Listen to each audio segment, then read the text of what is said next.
Cette vidéo est sponsorisée par Nvidia. Découvrez en description les offres de fin d'année.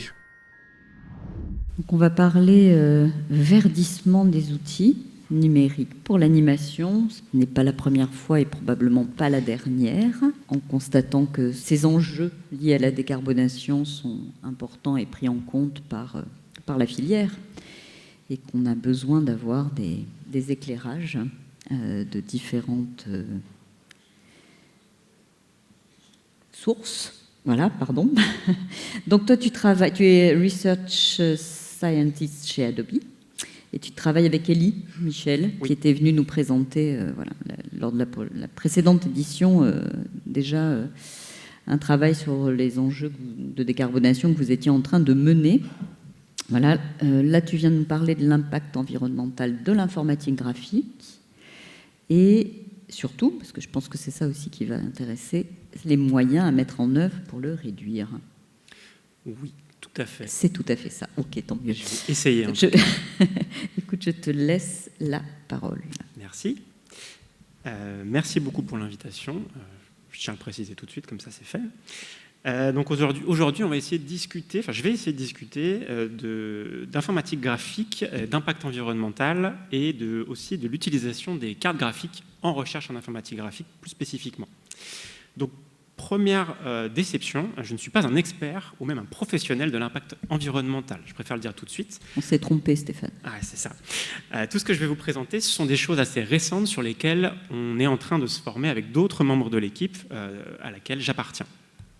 Moi, avant toute chose, je suis d'abord chercheur en informatique graphique avec une expertise autour des simulations physiques, de la modélisation d'environnements virtuels et des surfaces implicites.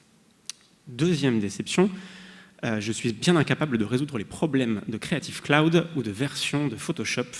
Désolé à Fortiche. Sachez en revanche que je peux écouter vos plaintes et les faire remonter à la bonne personne. Donc j'ai deux axes principaux dans mon travail. D'abord la recherche que je vais qualifier d'académique. Donc je choisis une thématique, on est une équipe, une nouvelle solution qui répond à des problèmes de l'état de l'art et on publie ces solutions sous forme d'articles dans des conférences scientifiques comme SIGGRAPH, que j'imagine beaucoup d'entre vous connaissent. Étant ensuite chercheur dans une entreprise, j'effectue la seconde partie du travail qui est le transfert technologique des solutions développées dans les logiciels qui sont le plus à même d'en profiter, comme Photoshop, Illustrator ou la suite Substance par exemple. Et un des thèmes qui m'intéresse depuis quelques années maintenant, depuis que j'ai fini ma thèse, avec d'autres membres du laboratoire auquel j'appartiens, c'est celui de l'impact environnemental, aussi appelé durabilité de l'informatique graphique, ou je pourrais aussi utiliser le terme sustainability. Si je fais des anglicismes, je m'en excuse par avance. Vous vous demandez peut-être pourquoi c'est important, ou peut-être pas, puisqu'en France, on est en général un peu plus sensible à ces thématiques qu'ailleurs. Mais du coup, en deux mots, concrètement, les ressources de notre planète, elles sont limitées, et la technologie que nous développons, elle a chaque jour un impact sur ces ressources, un impact qui croît de manière exponentielle. Donc on franchit depuis plusieurs années maintenant des seuils limites qui sont liés à ces ressources limitées. Donc le mot-clé ici, c'est limite. Tout cela, ça pose la question de notre manière de consommer, de développer nos solutions et de fabriquer nos outils. Donc c'est de cela dont je vais essayer de parler aujourd'hui, avec un plan en deux temps. D'abord, essayer de parler un petit peu d'impact environnemental de l'informatique graphique. Donc cette partie-là, c'est une discussion / présentation qu'on a animée à SIGGRAPH l'an dernier. Donc ici, il ne faut pas s'attendre à avoir toutes les réponses, il va y avoir beaucoup de questions et de réflexions aussi. Et dans la seconde partie, je vais faire un focus sur un travail qu'on a présenté cet été à SIGGRAPH également. C'est un travail d'analyse et de mesure sur notre propre domaine de recherche qui est l'informatique graphique. Donc on va commencer tout de suite avec la première partie, sans attendre. Donc quand on s'est intéressé au sujet, on a identifié deux axes principaux, on a choisi de diviser ça un petit peu en deux, qui se généralisent assez bien à d'autres domaines d'ailleurs. On a voulu d'abord étudier l'impact du domaine au sens large et on a aussi réfléchi et cherché un petit peu des réponses sur comment l'informatique graphique pouvait aider à résoudre ou du moins à limiter des problèmes environnementaux. Donc, je vais parler un petit peu de ces deux axes-là. La première chose sur laquelle on s'est tous rapidement mis d'accord et sur laquelle à peu près tout le monde était d'accord avec nous, c'est qu'on a besoin de mesurer avant de savoir réduire. On a besoin de savoir où vont les dépenses énergétiques, quelles sont les pertes, quelles sont les zones d'ombre et où sont les effets rebonds aussi. Ça, j'y reviendrai un peu. De manière assez paradoxale, en informatique, on est quand même plutôt bon à calculer des trucs. On sait mesurer les temps de calcul très précisément, on sait donner la consommation mémoire des algorithmes, on sait aussi limiter cette consommation mémoire. Mais lorsqu'il s'agit d'impact environnemental, là, c'est un petit peu plus compliqué, notamment parce qu'en fait, ça touche à beaucoup de choses. On pourrait d'abord penser que regarder la consommation électrique, par exemple, ça pourrait être un bon proxy, mais en fait, dans beaucoup de cas, c'est négliger d'autres impacts. Par exemple, le coût de la fabrication, qui est quelque chose qu'en tant qu'informaticien, on n'a absolument aucune idée du coût de fabrication de notre machine, par exemple. Ou dans le cas des data centers, la consommation en eau et en espace, qui est souvent bien importante selon l'endroit où on se trouve. Et en plus d'être compliqué, notre société au sens large du terme, elle ne récompense pas forcément le fait de faire ce travail de mesure très précisément. Alors évidemment, exception faite de la France, qui est assez avant-gardiste là-dessus. Je vais y revenir juste après. Donc, quelques exemples côté mesure de pratiques déjà existantes aujourd'hui en France et ailleurs. Alors évidemment, ce n'est pas exhaustif, je vous cite les choses que moi je connais, mais il y a probablement des dizaines d'autres. Côté recherche, par exemple, l'impact carbone et la consommation énergétique des algorithmes et de certains modèles d'IA, que ce soit pour l'entraînement ou pour l'inférence, sont déjà reportés dans certains articles scientifiques. Le problème, c'est que ce n'est pas dans toutes les conférences. Notamment à SIGGRAPH, par exemple, on n'a pas d'encouragement à faire ça. Et c'est une pratique qui gagnerait à devenir systématique. Côté industriel, on a plusieurs simulateurs qui existent. Ici, je cite celui de Carnot et le Carbulator, qui a été montré en 2023 au RADI, d'ailleurs. Je vous encourage à voir la vidéo, qui est très intéressante. Donc, il y a déjà des studios qui mesurent absolument tout ce qui se passe au niveau impact environnemental, tout ce qui est possible de mesurer. Peut-être que vous en faites partie d'ailleurs, probablement. L'objectif, évidemment, de tout ça, de ces outils de mesure, c'est pas que ça devienne du flicage ou que ça devienne quelque chose qui va limiter la création artistique, mais que ça devienne plutôt une métrique parmi d'autres qui participe à la prise de décision dans une création artistique. Côté événementiel, quelques petites choses aussi que j'aimerais mentionner. Donc les conférences et les voyages à l'international, de manière générale, sont parmi les activités les plus polluantes du côté de la recherche, par exemple. Donc, si moi, par exemple, je voulais arrêter d'avoir un impact avec mon métier, il faudrait que j'arrête de voyager, de faire des conférences. Donc évidemment, ce n'est pas vraiment tenable comme système, mais par contre, un truc qu'on peut faire côté mesure, c'est effectuer un bilan de l'impact des différents événements auxquels on participe. Je prends l'exemple du Festival d'Annecy qui effectue un rapport sur l'impact carbone du festival en entier avec des calculs détaillés, ce qui est, selon moi, une chose qui est plutôt très bien. Et on gagnerait à faire de cette pratique quelque chose de plus systématique. Est-ce que le fromage a un impact carbone important ? Je ne sais pas. Ouais. Du côté de la réduction maintenant, c'est là que ça se complique un peu plus. Et c'est ici que je vais avoir un petit peu plus de questions que de réponses, tant les choses peuvent être spécifiques à notre domaine. Ce que je peux vous dire en revanche, c'est qu'il y a un très bon guide de l'animation éco-responsable, je me réfère encore à la présentation de 2023 au RADIRAF, qui est très bien fait et qui montre des exemples pratiques pour rendre une animation plus éco-responsable. Donc je vous invite à aller consulter ce guide-là en ligne, vous le trouverez facilement. Un truc sur lequel je peux parler un petit peu plus en revanche, parce que c'est quelque chose d'assez peu mentionné dans le guide, ce sont les effets rebonds. Donc à titre d'exemple, j'entends très souvent le discours de la part de chercheurs, d'informaticiens, de plein de gens, qui est le suivant, qui est que de toute façon, moi, mon algorithme, il est optimisé. Donc si je l'optimise plus, je vais augmenter son efficacité et je vais diminuer les impacts. Donc ça, dans une certaine mesure, c'est vrai, mais ça ne l'est pas toujours. Et c'est même plutôt souvent l'inverse avec la technologie, parce qu'en rendant une technologie plus efficace, on augmente souvent les usages associés à cette dernière, ce qui, au final, augmente l'impact. Ça, c'est un effet rebond. Et c'est l'une des raisons, à titre personnel, pour lesquelles je trouve que les scénarios qui sont très techno-solutionnistes et qui mettent en avant l'innovation avant tout et comme solution à toute chose ne sont pas forcément réalistes. En fait, on ne peut pas, selon moi, continuer à innover sans se poser la question des effets rebonds qui sont en fait omniprésents dans tout ce qu'on fait. De manière sympathique, les effets rebonds, c'est quand même quelque chose de connu depuis longtemps. Il se trouve qu'il y a déjà eu pas mal de recherches là-dessus pour essayer à la fois de les anticiper en amont des projets, d'une création, ou pour corriger, adapter la trajectoire d'un développement a posteriori lorsqu'on réalise certains impacts. Donc, encore une fois, je ne suis pas expert de ce truc-là spécifiquement, mais il y a un exemple que j'aimerais citer qui est assez récent et que j'ai trouvé très intéressant, qui sont les travaux de recherche de Laetitia Born, qui s'est intéressée spécifiquement à ces effets rebonds et a proposé des méthodes pour les anticiper, les classifier et les contrer du mieux possible lors d'un processus de design ou de création. Donc là, je vais vous citer un exemple de ces travaux-là, qui ont essayé de donner des archétypes d'effets rebonds. Il y a des petites catégorisations en tant que déclencheur et effet indirect ou effet rebond. Donc par exemple, lorsqu'on prépare une présentation, on peut se poser la question, votre intervention peut-elle être utilisée par une organisation pour améliorer son image? Ça, c'est un potentiel déclencheur. Et l'effet rebond, cela pourrait permettre à cette organisation de faire du greenwashing. Donc ça, typiquement, c'est quelque chose que moi, quand je prépare ce genre de présentation, je suis obligé d'avoir en tête. Évidemment, ça ne veut pas dire que je ne vais pas faire cette présentation, mais que je dois garder en tête ça et être vigilant sur les usages que pourraient être faits de cette présentation. Autre exemple, j'en ai déjà parlé, mais si votre intervention, votre développement, votre service nouveau que vous développez, il permet à des personnes d'accéder à un produit ou un service auparavant inaccessible. On pourrait penser que c'est plutôt une bonne chose, mais en réalité, ça peut aussi, en retour, augmenter grandement le nombre d'utilisateurs, ce qui peut, en retour, augmenter l'impact global. Donc ça, c'est plein de petits questionnements et plein de petites choses à avoir en tête. Et de manière générale, les outils de l'état de l'art sur l'effet rebond, que je vous ai brièvement présentés, et il y en a plein d'autres, ce ne sont pas des recettes miracles, des recettes magiques, mais c'est un ensemble d'outils méthodologiques qui vont vous permettre de mieux anticiper sur ces effets rebonds. Et un truc que j'aimerais ajouter aussi ici, c'est que, évidemment, l'erreur, elle est normale dans les prises de décision, et il existe aussi des outils pour modifier, des outils méthodologiques, pour modifier les trajectoires de développement d'un produit, d'un service, en cours de route. Il est impossible de prévoir tous les effets rebonds que peut avoir une décision. Voilà, donc ça c'était pour la partie mesurer et réduire.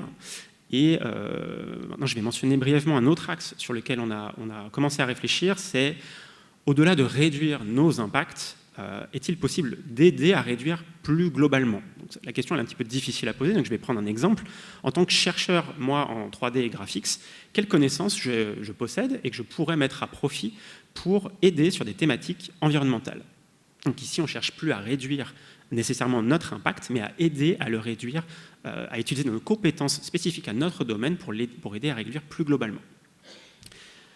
Donc, en faisant l'exercice rapidement, on trouve déjà pas mal d'exemples côté recherche, qui est ce que je connais moi. Je vous ai mis ici quelques exemples d'articles publiés dans différentes conférences sur des sujets avec une teinte très environnement. Donc ici, la simulation de transfert de chaleur, la simulation de croissance de plantes, de propagation de feux de forêt ou de trajectoire de cyclones et de tornades. Donc ça, ce sont que quelques exemples parmi tant d'autres. Il y a aussi un autre truc à titre informatif sur lequel je pense qu'on est assez doué en tant que domaine en informatique graphique, c'est la visualisation.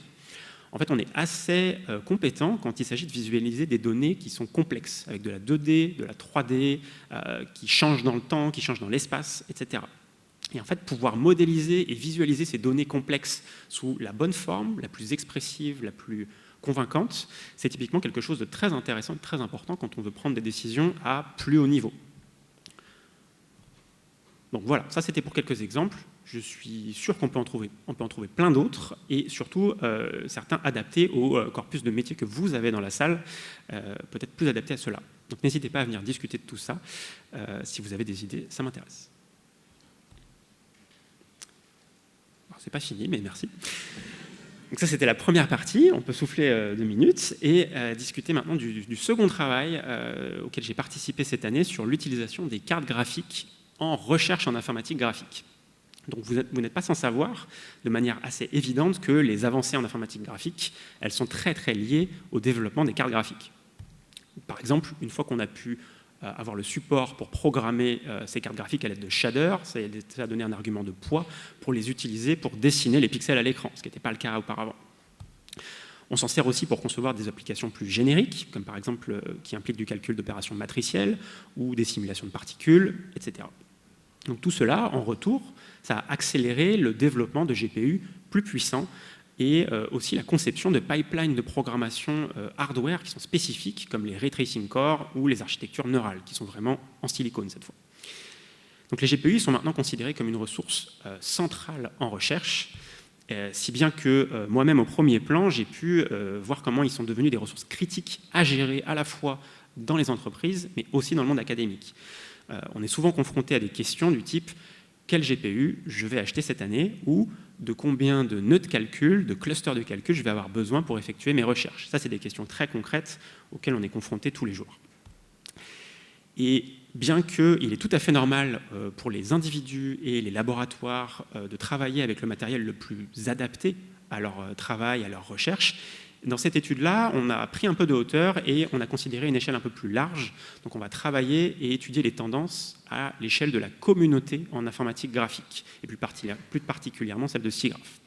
L'objectif de ce travail, c'était évidemment pas de culpabiliser les chercheurs, ni une entreprise en particulier, ni un laboratoire, mais bien d'essayer d'identifier des tendances à une plus grande échelle. Donc prenons un petit exemple. Supposons que les chercheurs utilisent les derniers GPU disponibles pour développer leurs applications. Partant de ce constat-là, ça signifie qu'on est en train de développer de nouvelles méthodes qui vont attirer des utilisateurs qui vont, eux, devoir acheter du matériel récent pour utiliser ces nouvelles méthodes qu'on a développées. Donc cette demande croissante, elle va en retour nourrir le développement de nouveaux hardware plus puissants et le développement de la génération de GPU suivante. Donc là, c'est un très bel exemple de boucle d'auto-renforcement qui a déjà été observé dans plein de domaines et qui tombe un petit peu dans ce qu'on appelle le mythe de la corne d'abondance. Dans ce travail, ce qu'on a essayé de faire, c'est de déterminer à quel point les pratiques de recherche dans la communauté SIGGRAPH contribuent à cette boucle d'auto-renforcement du matériel. Et cette question elle est d'autant plus importante qu'on connaît les impacts environnementaux du renouvellement avec le traitement des déchets, mais aussi la fabrication. En effet, il est parfois difficile d'obtenir des chiffres précis sur les coûts que ça a, mais fabriquer un GPU, ça a une empreinte carbone, un impact carbone assez haut. On estime par exemple qu'une RTX 4090, donc qui est une carte quand même haut de gamme, c'est équivalent à 140 grammes équivalent CO2. Pour une petite comparaison qui est peut-être plus parlante en France, c'est à peu près la même chose, parce que c'est 700 baguettes de pain. Donc la fabrication, c'est une partie, ça peut vous représenter finalement assez peu de choses, mais en fait, ce n'est qu'une partie du cycle de vie du matériel, et hormis les personnes qui s'en servent comme accessoires de mode, effectivement, ça arrive, je l'ai appris avec ce travail-là, c'est assez rare. On a énormément de pertes au-delà de ça, ce qu'on appelle e-waste, et seulement une toute petite partie du matériel est en fait collectée et recyclée actuellement, moins d'un quart. Le reste, eh bien, ce sont des dommages directs, souvent sur le sol, l'eau et la santé. Donc bref, des trucs pas très cool. Donc ça, c'était pour le contexte de ce travail. Maintenant, voilà les questions auxquelles on a essayé de répondre. D'abord, quels sont les GPU utilisés en recherche en informatique graphique?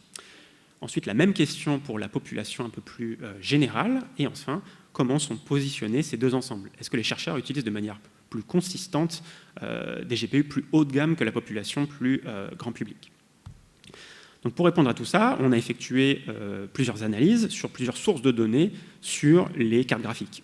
Donc plus spécifiquement, on a croisé des données de GPU reportées dans les articles de recherche et avec des données plus grand public, et enfin un classement des performances relatives des GPU. Donc je vais vous expliquer brièvement chacun des points en allant assez vite et ensuite vous montrer un joli graphe de résultats. On va commencer par la recherche. Donc ici, c'est assez simple à expliquer, bien que ça ait pris un certain temps à faire. On a pris en gros les articles SIGGRAPH entre 2018 et 2024, ce qui équivaut à peu près à 900 papiers de recherche, et on a extrait du texte les modèles de GPU utilisés. Donc ça a été fait de manière semi-automatique, avec des scripts en Python, puis ensuite revérifié manuellement pour être sûr de ne pas avoir de mauvaises données. Donc avec ça, on a les GPU pour chaque article de recherche.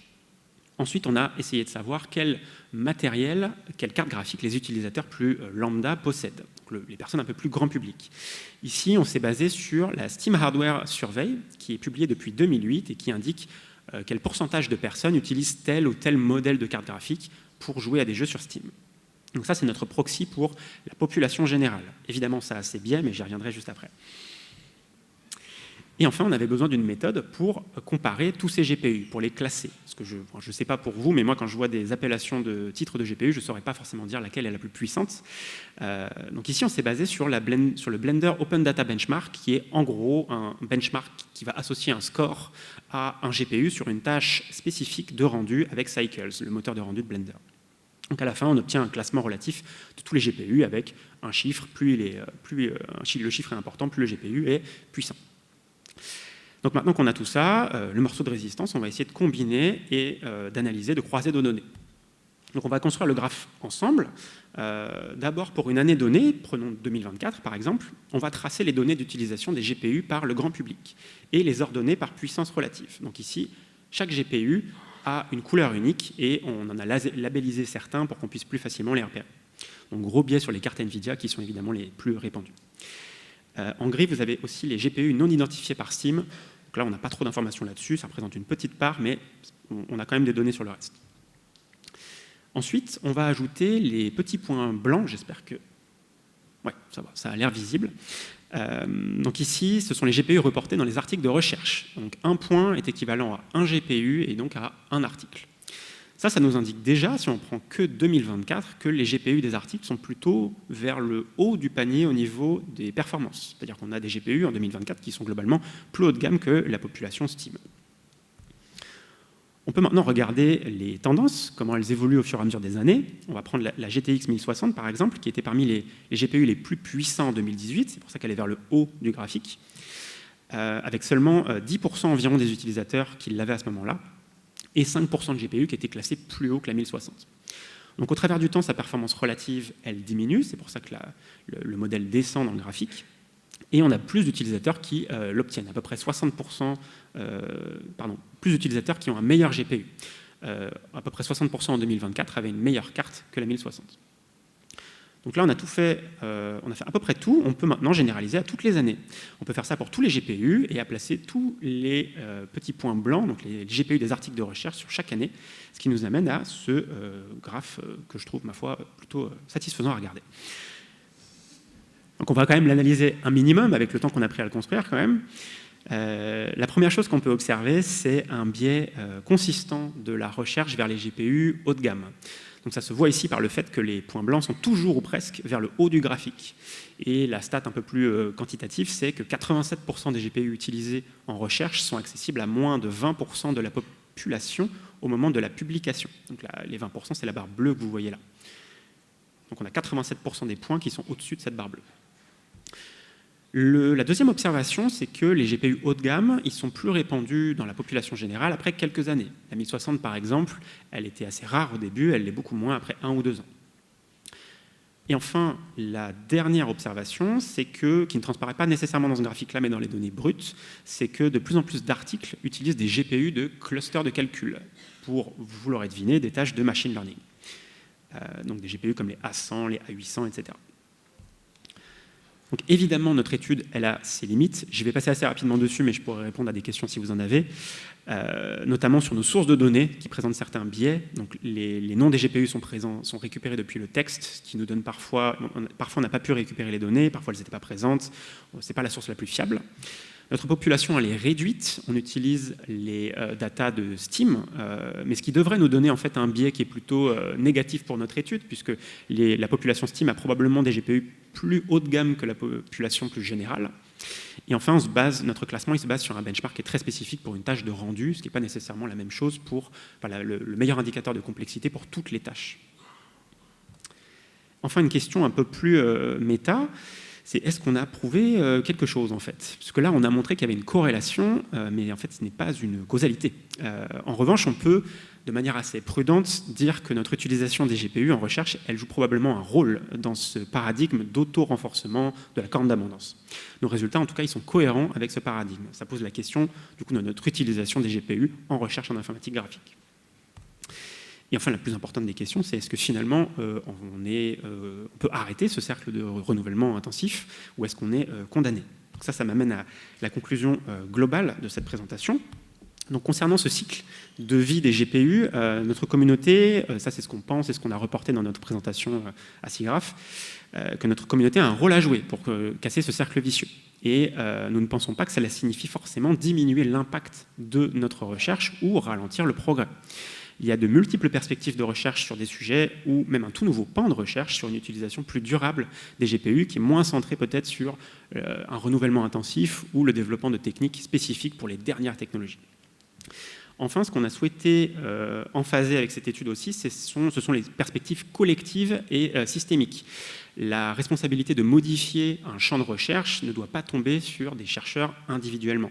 Des choses doivent être faites au niveau plus institutionnel, par exemple du côté de la pratique des reviews. Donc ici, je mets quelques exemples de pistes pour essayer de changer la direction de tout ça. Donc bien sûr, toutes ces idées, elles ne sont pas directement applicables, les problèmes sont souvent complexes et ils demandent des solutions tout autant complexes. Mais la première étape, c'est de les montrer, les analyser et d'en discuter à tous les niveaux pour faire remonter ça aux personnes qui prennent des décisions. Voilà, donc pour conclure, je rappelle encore une fois que je ne suis pas un expert de l'impact environnemental, mais ce que j'essaie de faire et ce qu'on essaye de faire avec mes collègues, c'est d'agir au sein de notre communauté avec notre expertise du mieux que l'on peut et de manière toujours prudente. Et j'aimerais finir par une invitation à la discussion. Je suis là toute la journée jusqu'à la fin de la semaine et je serais ravi d'en apprendre plus sur vos avis là-dessus, vos pratiques, votre utilisation de l'IA dans les productions, vos problèmes avec l'IA peut-être aussi, votre parc de machines. Donc n'hésitez pas à venir me voir. Et le petit mot de la fin pour mes collaboratrices et collaborateurs dans les travaux que je vous ai présentés ici aujourd'hui avec un crédit spécial pour les illustrations de Élie Michel et Émilie You. Les références utilisées dans la présentation et je vous remercie.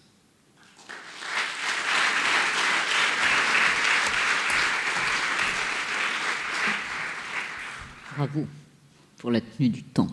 Merci. J'ai été précis là, c'est bien. Tu as été parfait. Donc nous avons 2 minutes pour 1 ou 2 questions et réponses, et les réponses qui vont avec. Est-ce qu'il y en a ? Voilà. Où est-ce que les gens vont venir ? Oui. À gauche, je crois. Arnaud Lacaze à Gobelin, merci beaucoup, c'est super intéressant.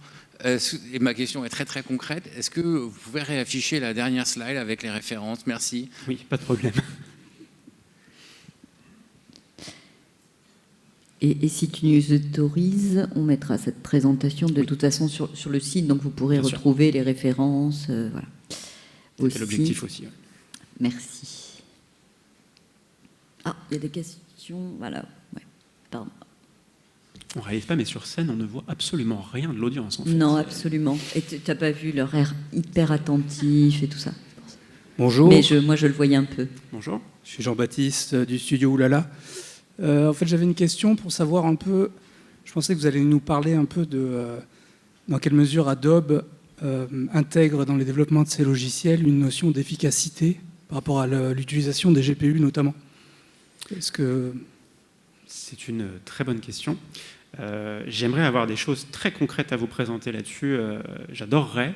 Le problème, c'est que ce sont des travaux en cours, mais je peux vous dire que de manière conjointe à tout ce dont j'ai parlé ici, on essaye de faire exactement ce que vous venez de dire, qui est d'intégrer du coup ces métriques-là de report d'impact dans peut-être pas tous les logiciels Adobe, parce qu'il y a une belle pléthore de logiciels, mais dans certains, en tout cas, on essaie de pousser. Donc, je n'ai pas encore de réponse. Je ne sais pas quand est-ce que ce sera prêt, mais... Tu reviendras. L'année prochaine. Je reviendrai l'année prochaine, oui. Ou l'année d'après. Merci beaucoup. Thibaut César, je suis superviseur décor et un peu directeur artistique. Je viens de vous poser une question pour rebondir sur ce qui vient d'être dit. Je suis curieux de savoir dans quelle mesure vous voulez rendre cet effet-là plus vert, entre guillemets, dans la mesure où il y a des outils d'IA qui ont été intégrés à Photoshop. Et quand on connaît l'impact environnemental de l'IA, c'est un peu curieux d'être sur les deux tableaux, je trouve. Je comprends. Il y a une certaine ambivalence à présenter des travaux comme ceci en venant d'une entreprise qui pousse l'IA énormément. Ambivalence que je ressens moi-même au quotidien, je ne vais pas vous mentir. Sur l'IA, ce qu'on essaye de nous pousser en interne, c'est une utilisation qui soit raisonnée. Ce que je peux dire, ça ne transparaît pas forcément au niveau des communications publiques d'Adobe, mais en tout cas en interne, les feedbacks qu'on obtient, ils sont toujours très encourageants sur ces pistes-là. Alors de là à ce que ça arrive sur des prises de décision très concrètes, il y a encore un pas, mais de manière très concrète, j'ai jamais rencontré quelqu'un dans l'entreprise qui m'a dit « Ah mais ça sert à rien ce que vous faites, on s'en fout complètement, juste allez retourner faire des articles. » C'est pas vous, c'est pour pas vous faire de peine peut-être. As-tu pensé à ça ? On s'est posé la question de manière légitime, mais les gens sont sincèrement à la fois intéressés et moteurs sur les choses que l'on entreprend. Alors, ce n'est pas eux qui vont venir présenter ici aujourd'hui, effectivement. Là, c'est moi qui le fais, mais donc ce qu'on essaie de pousser, c'est à la fois une utilisation raisonnée et une mesure précise de l'impact. C'est-à-dire qu'en fait, même ça, aujourd'hui, on n'a pas de chiffres extrêmement précis. On a énormément d'estimations sur Internet de consommation énergétique, à la fois pour l'entraînement et l'inférence des modèles d'IA. Mais la vérité, c'est que les chiffres, on ne les a pas toujours. Et ça, ne serait-ce que ça, en première étape, on aimerait l'avoir réellement en interne, avoir toutes ces données-là. Donc voilà où on en est à peu près. Je ne sais pas si ça répond exactement à la question, mais... Eh bien, en tout cas, on te remercie donc d'être venu. Merci. En sachant tout ça et en ne sachant pas justement tout ce que tu aimerais savoir, mais donc tu reviendras. Voilà. Avec plaisir. Merci encore.